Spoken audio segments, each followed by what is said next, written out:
Well, the world is a dumpster fire, and nothing here makes sense. And you vacillate between crippling fear and constant self-defense. And nothing's right and nothing's good, and you're paralyzed with grief. Don't kill yourself, just have a cup of coffee. Welcome to Coffee Over Suicide, the dramedy podcast about mental illness and choosing life over death, one cup of coffee at a time. I'm your host, Chris Parker Howard. And today on the show, we have got host of the Bag System podcast, Melissa C. Water. And it's really an awesome conversation, and admittedly, I stumbled a little bit in talking to her, and I find that I do tend to stumble a little bit with people when I'm talking about a sensitive subject that I know almost nothing about.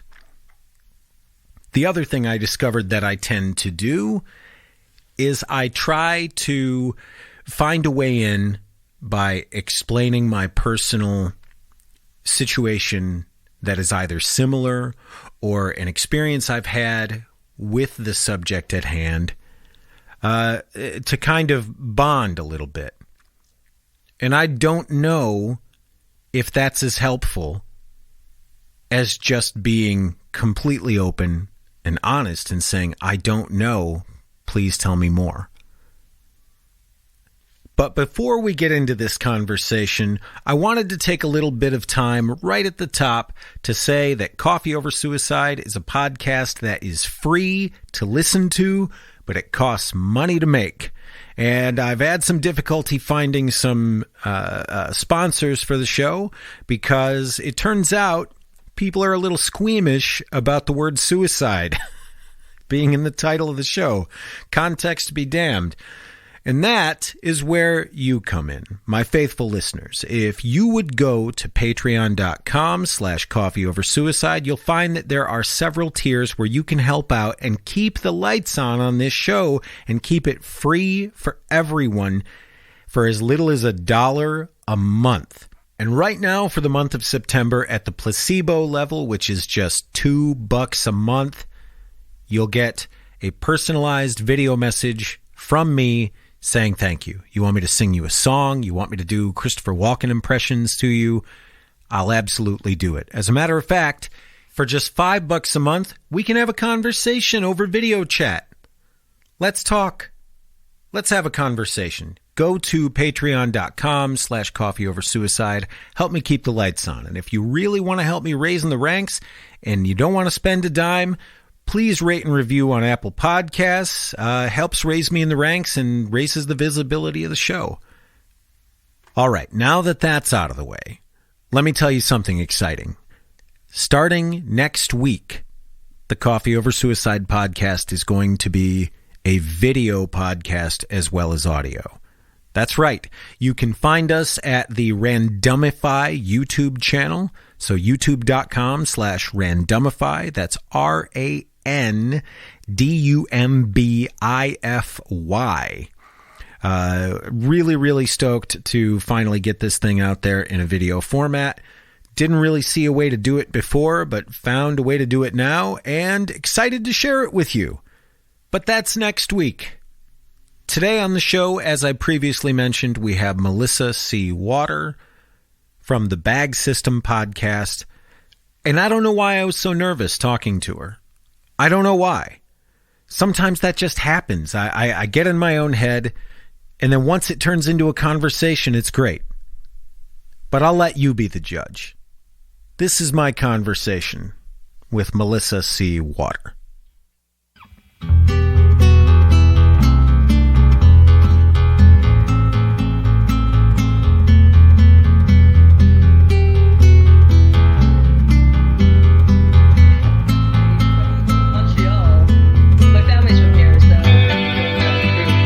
Well, tell me a little bit about growing up in Canada.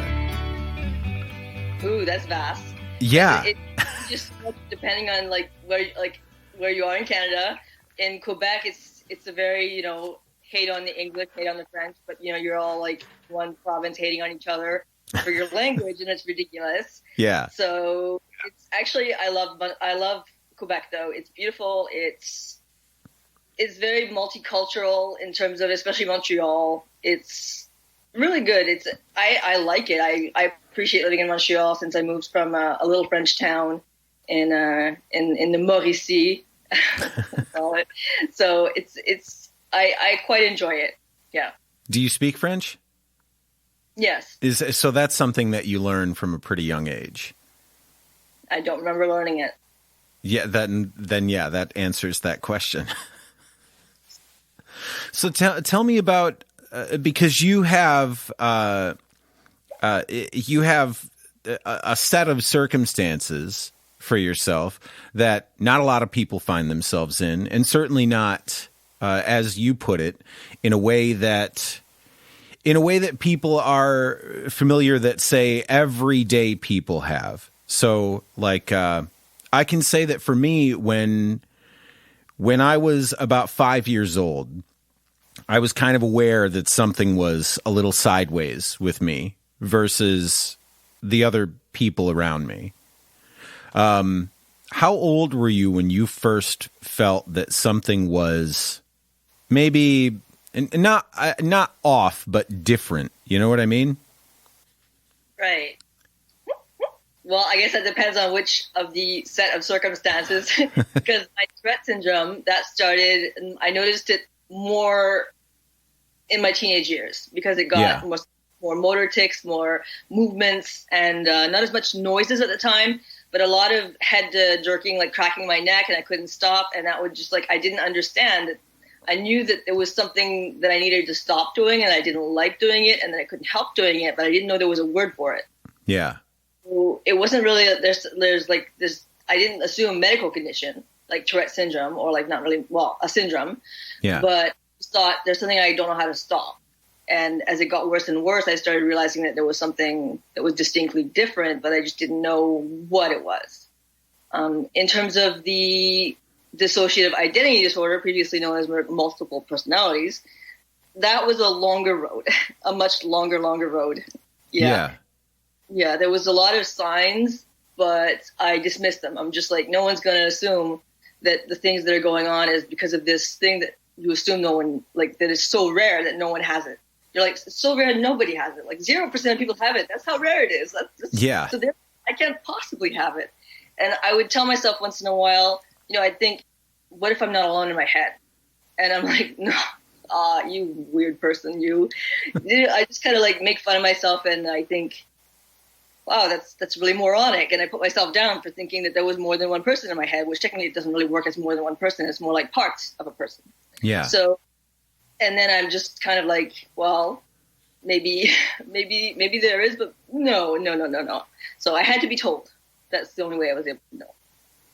But that's the kind of thing that, I mean, had you seen like portrayals of people in the media, or, comic books, television shows, anything like that, where they would talk about people with multiple personality disorder, as they called it then, when you experience something like that in your own life, I would have to imagine that the only way you had ever seen it portrayed is this weird, probably wildly inaccurate. So, I mean, did that play a factor in how you felt about it when you started to discover it?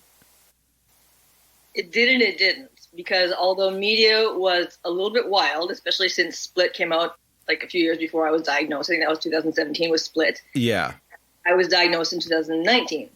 So I did see Split without realizing that I had the same condition, although I was offended by the movie without realizing that I had it. So I guess maybe that makes sense now. Yeah. The reason why I wasn't entirely like put off by how media portrayed it was because I knew people who had it, like mostly online. And I was part of survivors forums for abuse. So they were also like a very high percentage of them compared to ordinary circumstances had identity disorder / DID. So it was more likely to encounter them, and I got to know them and see their circumstances and how they were just kind of people that were divided within themselves, and like some of them were maybe like a female body but like a male alter, and he wanted to have like a family and kids in that white picket fence, but he's, you know, in a woman's body with a bunch of other people, and it's just like I saw the turmoil, and I saw the sadness, and I saw the, like, not necessarily this desperate, horrible situation, but the humanity in it. Like, the real core of it was just people who wanted something and were different but couldn't achieve it the way everyone else could. I just saw the core person of the issue, rather than this monstrous, like, beast that's gonna, like, turn into the 24th altar or something, becoming like gonna eat everyone. Yeah. It didn't work that way. So what were you like as a kid? Like, because typically there are, from everything that I know about this, from what I've read and from the friends that I have that have talked about this, I have a friend, Lola, who's in the band Rotten Reputation, and she has DID. And from the conversations that we've had about it, because I had literally no knowledge of this beyond what I had seen on television. And so you kind of start talking to people and realizing, oh yeah, you know, I guess maybe I don't know anything about this at all and I should just listen. One of the things that I've discovered through reading a lot about it is that there tends to be a big correlation between the emergence of this and trauma. Yes. And it, like, as a trauma response. And it turns out a lot of, you know, what people would call like mental illnesses and things like that, do stem from trauma response. It's like the body's response to trying to correct a thing that happened. But people sometimes have a different trajectory when they get started as a human being. So what kind of a kid were you? Very quiet. Yeah? Well, it depended, because in anywhere but home, I was very, very quiet, like to the point where I was practically selective mutism. And at home, I was all over the place. But at the same time, it was just like you wouldn't really be able to know that, like, based on how I was, that something more was going on at home. It was just like I seemed like a normal kid, other than to the public, because I was so quiet that they thought maybe I was autistic even. Yeah. I wouldn't respond when spoken to. And so, I mean, I was quirky in the sense of I had this kind of eccentric, all over the place, one woman show kind of sense of humor. And I was kind of acting out and performing everything and like every character I could do. And I would just like change position. And then I was just like, hey, now I'm this person that has nothing to do with the DID. Yeah. It was just me being wacky. So it was just kind of playing out scenarios and making crazy jokes. And just like, I was very, very, a huge sense of humor, like laughing to tears kind of childhood. Like really busy, like moving around a lot, doing things. Well, not necessarily projects, but very active in the sense of like, like when I was a kid, no. I mean, what kind of kids have a little business school going on? Right. But I had an active imagination. I had an active sense of humor. I had good relationship with my friends. I had a close relationship with my siblings. We kind of fought once in a while, but who doesn't do that when you're siblings? Right. Yeah, it was a very good childhood from multiple perspectives. Right. But then the first thing that comes in is the Tourette syndrome. Yeah. In terms of the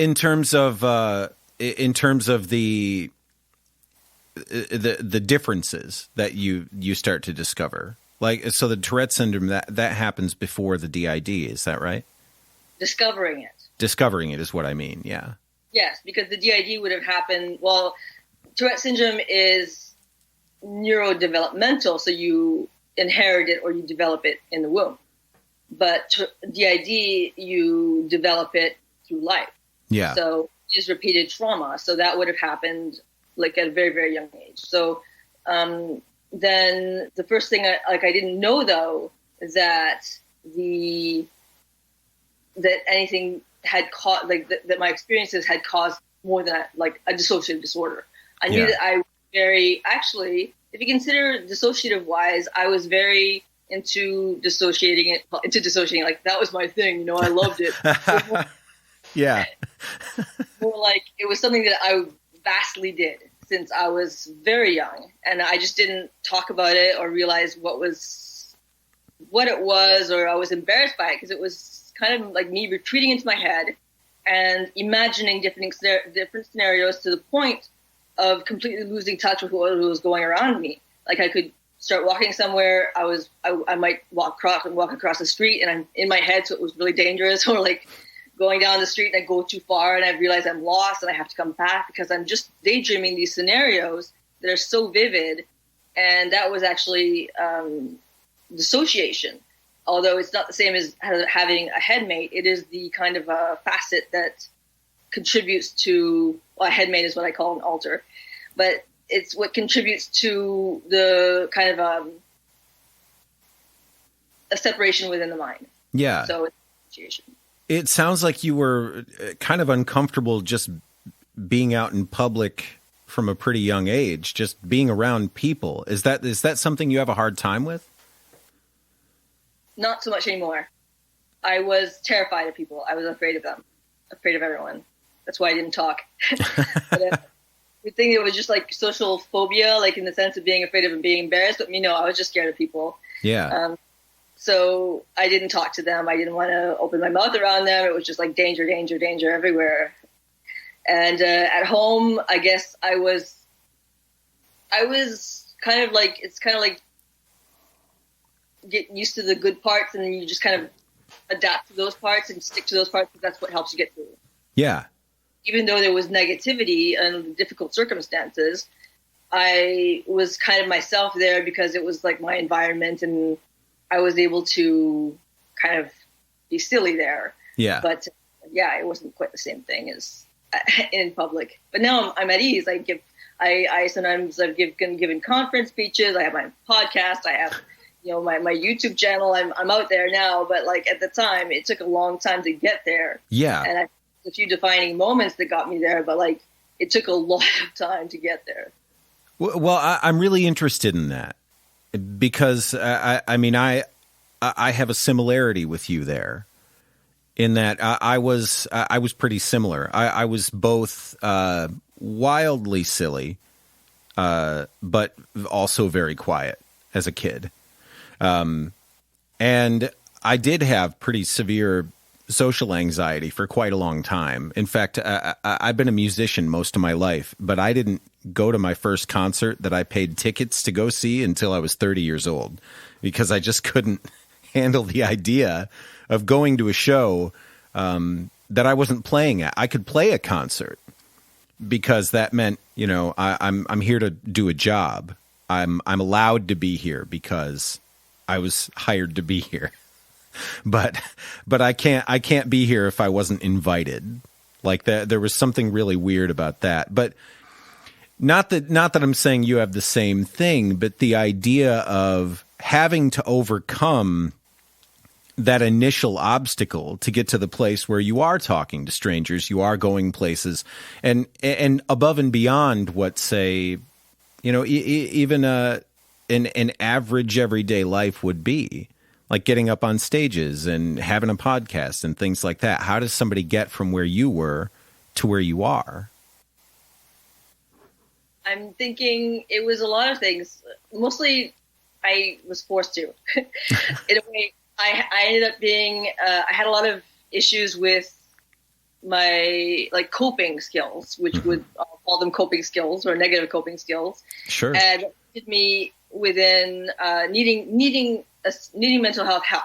So I was institutionalized for destructive behaviors like self-harm and eating disorders. So in that time, I was so closed-mouthed about my forever before that. But then suddenly I was put in a situation where I had to talk about it. And like, it was like one psychiatrist or one psychologist after another, one nurse after another saying, hey, you know, what's your story? And then the other one I would ask, hey, what's your story? And then like, I would have to say it again and again and again.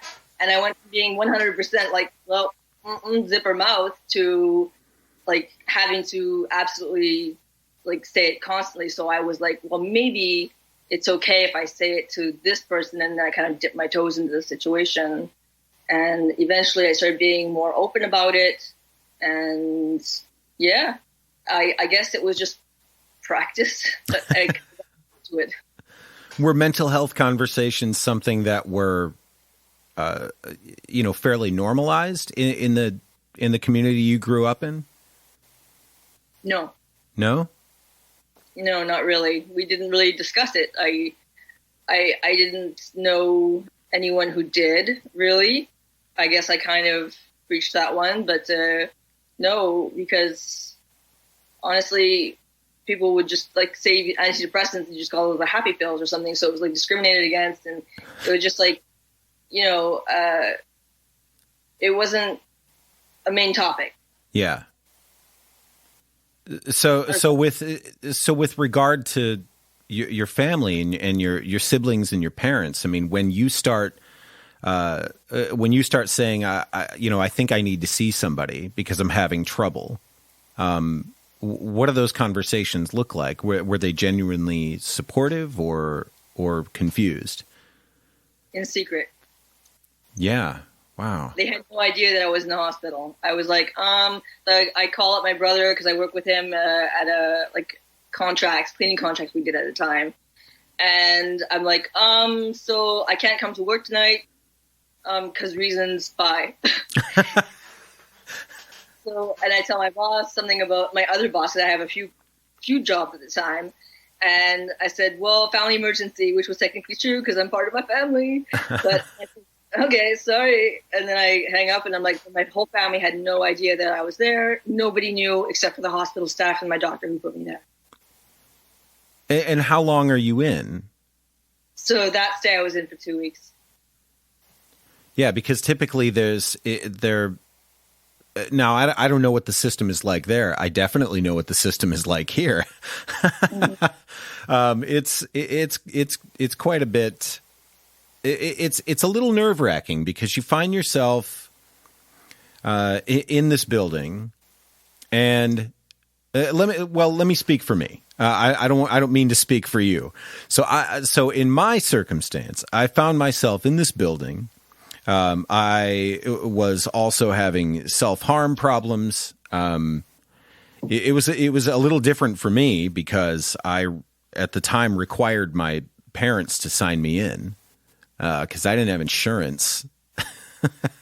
So I go in and I'm expecting, well, these people are the experts, so they're going to be able to fix this shit. Like they're going to fix me. And it wasn't until I had gone in for a second time that I had realized, oh, they're not going to fix me at all. I'm going to have to handle this myself. The best thing they can do is present me with some ideas, but I can't sit here waiting for them to hand me the magic bullet. I mean, which maybe isn't a good metaphor, but you know what I mean, right? This idea. So for you, as far as your situation was, what was your takeaway from that experience of being in? So you get out 2 weeks later, and then I imagine the work starts because you've got to go back to life. It was difficult because at first being in the hospital, I was like, how do I get out of here? How do I get out? Where's the door? And we'll find someone to open the stupid thing. Give my shoelaces back. Yeah. So as time went on, I started getting this closed in feeling of like, it was so sheltered in there from everything that at some point it became practically a comfort to not have to deal with like regular life. And then, so it ended up being where when I got out, I was like, I can't do this. I can't get out now. like, not that I didn't want to go home to life and have a regular life. It was that I didn't feel competent enough anymore. Yeah. I was like, I'm incapable. I will go back and I will crash. I will burn. I will, everything's going to hit the fan, and I'm not going to be okay. And I just kind of, I was given this flower while at work because my boss kind of figured it out. She was a nurse, and she said, when you were on the phone and you told me that you had family issues, I knew. So she came to see me in the hospital without me realizing it. So I had this rose in my hand while I was home in the winter from my boss. And then I get home, my door, and I'm like, I can't even open the door. I just put my things down. I'm holding the rose, and I'm like, I can't do this. So then I like go in, and I'm like, okay, so maybe, this is my house. Everything's like it was. Maybe it's not so bad. And you just kind of get back into the motions again. But it seemed really scary when things were so sheltered. Yeah. So how do you go from there to the place where you're having because you get out of a place like that, and you went in for specific reasons, and I imagine those reasons aren't gone 2 weeks later. And so now you're home, and there's everything that you left waiting there. What did you take away from the experience of staying inside? Because even the things that don't help you can serve you in a certain way, because they'll let you know, I know that this isn't it. Or I know that this isn't the solution. Sometimes that's just as helpful as actually finding the real solution, is kind of the process of elimination, of knowing this is not going to help. So you enter back into your life, and everything that you had left there is still waiting for you. What is your process like of discovering, I'm just going to have to pick this up and handle it? So it was a long one. I guess there was part of it was just kind of, I guess what we call in some like processing is radical acceptance. So kind of like not necessarily accepting my what caused my situation, but okay, so I was in this place. I kind of accepted more so that I was like what my situation was, in terms of like maybe it's okay to be different. Yeah.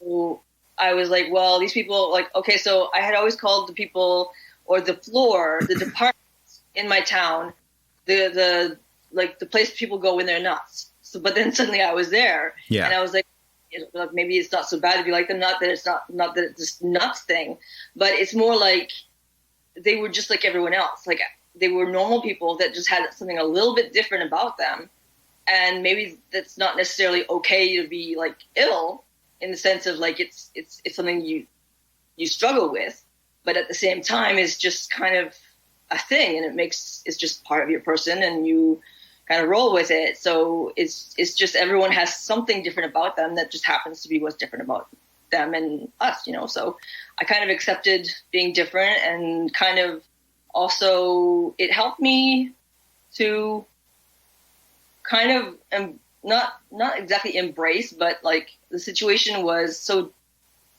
terrifying to let anyone know about that all of a sudden it was like I got a perspective of using it, like using my story. Yeah. To advance in life and to approach people and to connect with people, to connect with myself. And so in time, it ended up being like a tool, like not like in terms of connecting with myself, helps me build relationships, helps me, connect with other people when they're going through what they're going through, and reach out to them when they're going through something that I can recognize. So I think that overall my experiences and like just kind of like, it was a lot of realizations, I think, were the biggest thing. Has any of this been a challenge for you in your day-to-day life, as far as like, just going to work and, like going out and being a part of the world as it is right now for you, especially with, like how does it? Because I do want to get into everything here, but we're starting from two very, very unique places, and I'm just really fascinated about the idea of, having that level of radical acceptance, as you say, to just say, fuck it, and just go out into the world and just be yourself. But where does that come from? And as you're going out into the world, are you experiencing any difficulties with that? Like, do people treat you differently because of the tics and the behaviors, or is that something that you're not even really aware of? Sometimes not aware of it, but I think that I've gotten jaded a little bit because originally, especially with the noises, and I do have coprolalia, which is the aspect of Tourette syndrome where we swear. So it's not as pronounced lately, so that's good. But I did, and I was, you get met with a lot of judgmental stares, or like maybe sometimes half aggression, like passive aggression, and people giving attitude. But when they understand what's going on, they're like, oh, okay. And they're totally chill with it usually. Like, it's really, really, most people are incredibly accepting. Yeah. Those who will kind of make fun of it and imitate the noises, kind of like, grown men, like little monkeys in a cage imitating each other. Oh, yeah. And, it's but you have to take it in stride and accept it and move on, because there's nothing you can do about it. It happened, and that's the way they reacted, but it doesn't change me. So it just, I guess in a way it does change me, because I'm like, wow, that's really sad. And it's not me that I felt like I that was like out of place in that situation. I think that maybe it's their turn to take a little bit of self-reflection. I guess you learn from the situation and you move on. But in terms of like any kind of the alter kind of situation or a set of circumstances that you put it, then I guess most of the time it's not that noticeable, because it is noticeable when someone else, when we call it fronting or switching. Okay. So noticeable when that happens in my situation. It's usually not noticeable in most circumstances with DID or dissociative identity disorder, because most of the time it's so covert that you wouldn't notice the switch. But in my circumstance, you do. However, it usually doesn't happen in public. And when it does, I've been told things like, you really can't be this way in public. I've been kind of backed away from, kind of like they looked like, maybe I was possessed. And they were like, they got scared. I could see fear in their eyes, and they literally took a step back, even though they didn't know that I had any alters at the time. Like, they had no idea. And they noticed something that was so like stark in like a sudden, like a phrase that came out, and it was just like completely different. And then I looked confused, like what had just happened. And so they literally looked scared, and that impacted me in the sense of, I'm scaring people. I'm a weird person. And I was just kind of putting myself down. But like overall, I think people don't necessarily assume that you're dealing with like fractured parts of your mind. They just kind of being maybe mania. They assume mania. They assume schizophrenia. They assume all kinds of things, but they rarely assume DID. Well, and I think that one of the things about that too is that people are experiencing you through their lens. And so when you're switching or behaving in a way that is outside of the realm of their understanding, they're putting it through the realm of their own understanding. They're putting it through the lens of their own thoughts and ideas, instead of necessarily thinking about you as what's going on with this person. It's why is this happening to me? Why am I witnessing this? And I don't even think that people necessarily are aware that they're viewing other human beings this way, just in general.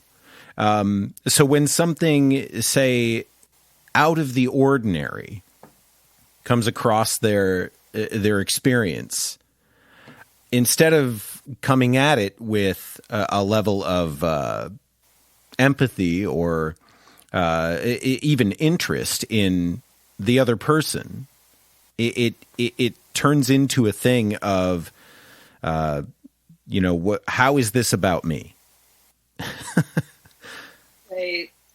And they usually forget the circumstance around the other person pretty quickly, and they're just moving on with their own mind, and they're like, yeah, it's kind of like how you think everyone's thinking about me all the time. Why do they keep judging me? But at the same time, they're not. They're thinking about themselves. Right. Exactly. So let's not assume everyone's thinking about you all the time. Like right now, the whole world's thinking about me. That would be a magic power. I mean, if you could get everyone in the world to be thinking about you all the time. Oh, how would I get rid of that power? I wouldn't want So when do you? So you had mentioned it was around 2017. You started to discover, the changing, the fracturing, or the different personalities, let's say. And I definitely want to make sure that I'm saying things correctly. If I get something wrong, please correct me on that. But so when you first, let's say, make peace with this idea that this is where you're at, do you have an understanding of where this came in and what it was initially protecting you from? I have an idea of where it came in, like what caused it. Yeah.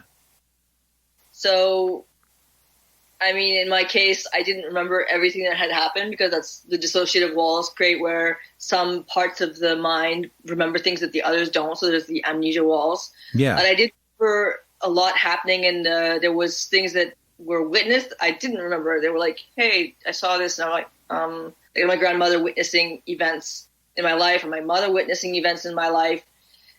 And I had no idea. And now I'm just kind of discovering more and more things that like happened that I was just like oblivious to. And it could be mundane things too, like just kind of everyday stuff that was like significant, but not trauma related, that were just gone because it wasn't necessarily my part of my mind that experienced it. Yeah. So it was difficult to understand, but at the same time, I know that what caused it was repeated, like trauma. Yeah. Call it trauma. So, and in terms of accepting it, like I think that what helped me was connecting with the other parts of my mind, because I at first felt like they were more kind of parasitical, like I was the person that was burdened by their existence, like they were just parasites in my head. But really, they're not parasites in my head, because this is all our head. Yeah. Like I think that I mentioned in my last podcast, I think about if a bull falls and breaks, which is a common analogy for dissociative identity disorder. If a bull falls and breaks, which piece is the original? Well, they all are. They're all just pieces of one whole. So like I'm not this pompous, like I'm not the cock of the walk, kind of like I'm not the best piece of broken bowl, or like or piece of like the head. So I can't really say they're parasites to my nature. So I kind of ended up realizing how individual they were, and I felt their feelings because I can feel what they feel when they're fronting, when they're closer to the front. If they're not near my that's really hard to explain, but not fronting, then I don't know what they feel. But then I can feel what they feel, or sometimes realize what they think or say. Then I kind of realized, hey, they actually have individuality and they have aspects of them that I've always considered, like, if I were thinking of someone else having those traits, I would be thinking of them as like, well, that's a person. That's a person that you want to consider and care about what they think and say. So if it's another part of me and they have similar traits, then why would I dismiss them? I wouldn't. So I kind of accepted my other parts of us, my system, because I considered them their human traits. Yeah. With regards to them / you / all of you, what is the goal as far as your coexistence? Because that's something that I think I'd never really thought about. You said something the other day in one of your episodes, or, well, it was the other day for me. That's the beauty of podcasts. You had said something where you were reading something for your show, and one of the other people came to the front and was kind of mocking you as you were reading this thing you had written. And so when I think about that, and I think about the way that you're learning to all kind of coexist together and be together, because you're all you. With regards to that, are you in any kind of therapy, like talking to a therapist or anything like that? Finally, yes. Since being diagnosed and figuring out what it is, we decided that the only solution is long-term psychotherapy. Yeah. So we started that in January of this year. So we are, and it's going well. And I guess it's going to be definitely long-term, because I think that the average time for therapy to work with DID is 9 years. I think it is 6 to 9 years. Yeah. And that's generally when there's a goal of fusion, which would be to become one. Yeah. Yeah. So that's kind of the end result there is kind of fusing everything back together. I imagine for that you'd have to reconcile all of the things that caused the fracture in the first place. Yeah. Right. It's first we deal with facing. Well, the first stage is coping. Yeah. Learning to cope and kind of accepting like skills and how to manage facing trauma, and then the second stage is facing trauma and working through it and managing it to the point where it can actually not be as impactful anymore by the end of it. Yeah. And then the stage is by then often someone is more integrated, so they're less dissociative walls with their headmates. So then they would be able to potentially fuse, which doesn't work for everyone, because sometimes they're too fractured, or not everyone in the system wants to fuse. It can be very divided in that sense, because if not everyone wants to do it, then that's not going to work. If no one wants to do it, it's definitely not going to work. So it has to be the person's choice, and the whole system has to decide it. So it's pretty complicated. In the case of myself and my system, it's not really something that we want to do is to fuse. So we want stage 1 and 2 is to cope and to learn to deal with the trauma so it doesn't impact us as much. But that may change along the way. You never know in terms of our respect. Because the more I think about it, I think that it's a question worth asking, is this idea of, it seems that the idea of getting everybody to fuse goes back to our current level of understanding of what is normal. And we want everybody to fuse because we want normal. You know Right. quote unquote normal. But the idea of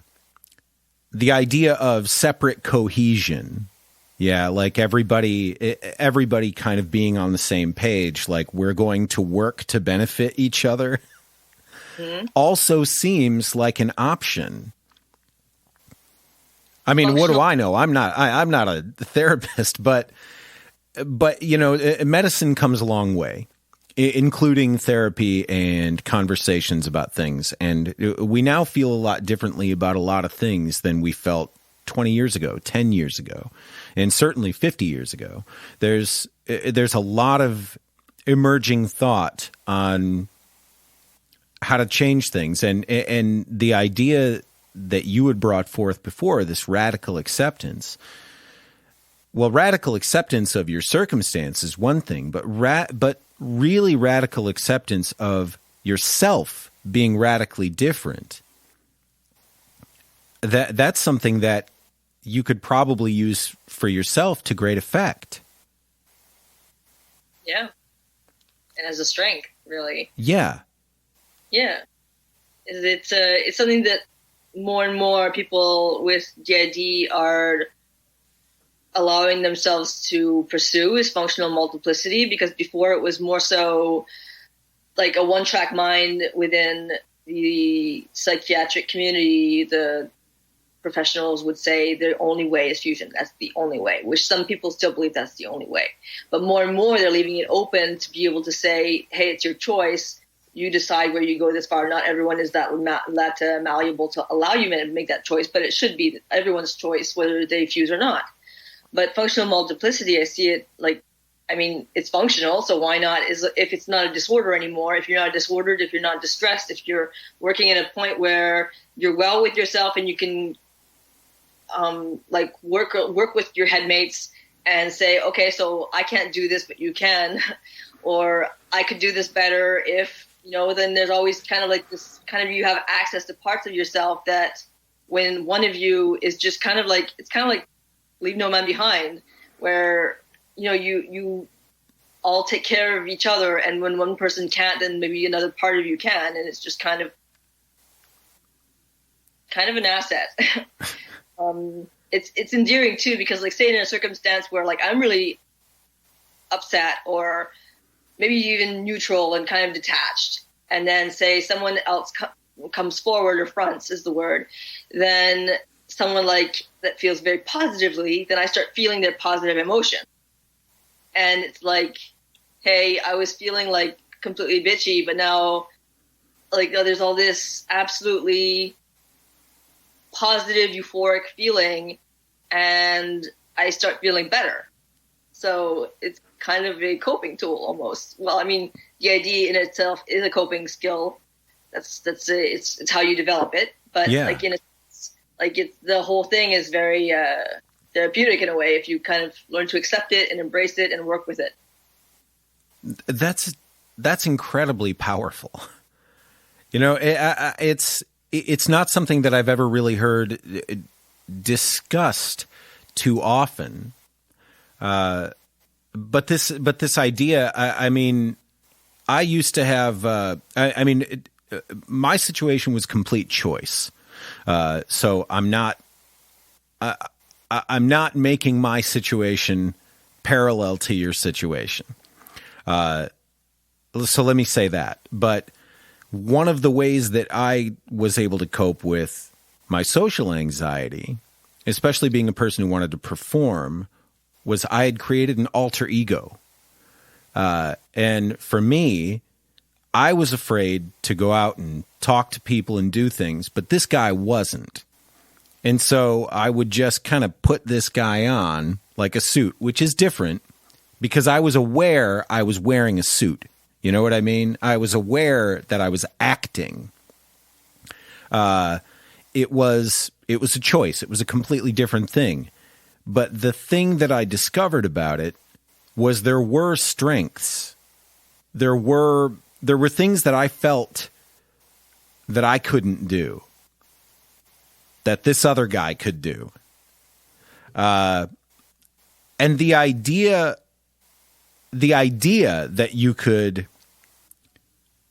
kind of use yourself to get over yourself, and using these different parts of who you are. I mean, it sounds like if you're really trying to do the work to be, just the best kind of human being you can be overall, generally, it could be a net positive in a lot of ways. So where you're at right now with learning how to make all of these things work for you, for all of you, are there still downsides? Like, are there things that you love that, say, one of your headmates hates, or vice versa? Are there times where one of your headmates will get in your way versus being one of those champions in a situation where you're having a hard time? See, in terms of those scenarios, I guess, like, getting each other's way, maybe in the sense that sometimes some of us want to be part of a situation, and we all, like, too many of us want to be part of a situation, so it's kind of like too many people fighting to be in control and seeing things. So then it's kind of like either one of us is talking and the other ones are like watching through the eyes, and then you feel each other, and it's just like, how am I supposed to deal with this when I can't even figure out who I am right now? How am I supposed to talk and actually interact with people and experience the situation when I can't even figure out what's going on in my head? So, like, there's so much commotion, and in that sense, that kind of gets in the way of things. And it's not always like, it's not like it's this peaceful, what would you call them? The Golden Girls, or like this kind of like super situation where you're like in the house. I guess the Golden Girls, they want to like, or the Brady Bunch or something, this kind of like a really peaceful situation. It can be a situation where there's hate. Like, you can have a persecutor alter that hates another part of you, and there can be a lot of like interactions of like, there's such a thing as a homicidal alter who wants to kill another alter. So it's technically a suicidal alter. Yeah. That can happen, and it's not that uncommon. And yeah, so, but getting in the way, I guess we have different goals sometimes. Like, I might want to be very focused on work. I have projects, I have work, I have projects, I have projects, I have projects. And it gets to the point where it's so much that I know that they can't take it anymore.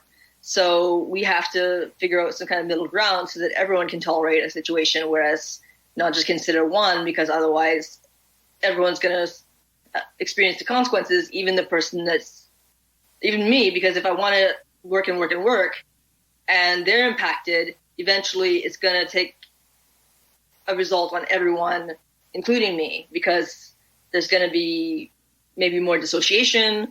They might try to switch more so that they can stop the overworking or the no sleeping or the whatever. So we need to learn to consider all of us together, which is frustrating, because not frustrating in the sense of needing to consider others, but that you should consider others within your own self. It's like you never get a break from considering others. Wow. I mean, that sounds like a lot. Oh yeah, it's overwhelming. It's too much. Like, I wouldn't say that they're too much. It's just like none of us actually, chose to be, the way that we are. I would say that, like, I wish that we could all just have our own self. Like, I wouldn't want to get rid of any of them. I wouldn't want to fuse with them, because then I wouldn't be me and they wouldn't be them. But I wouldn't want to steer anyone away from fusing if that's what they want. But in my feelings, like, I don't want it to change from who I am, or that they change from who they are. It just seems like a little unfair that we don't have our own self, like our own full self, like our own mind, completely ourself, and just get to decide. And hey, if I want to go to the movies when so and so in the headspace wants to go, to the park and play in the water or something, because we should be able to do that simultaneously, but we can't, because we're just in one head. So it's you have to consider, like, I don't know, it's a lot of too much considering. Constantly considering and taking into account, and it's intense. And so, in keeping with all of that, how do you manage to keep yourself in a place where you continue to have this motivation and dedication to take care of yourself and to, wake up every morning and go do what needs to be done? Because it sounds like this is the kind of thing that would put somebody in bed for days if they experienced it for an hour. The opposite. Yeah?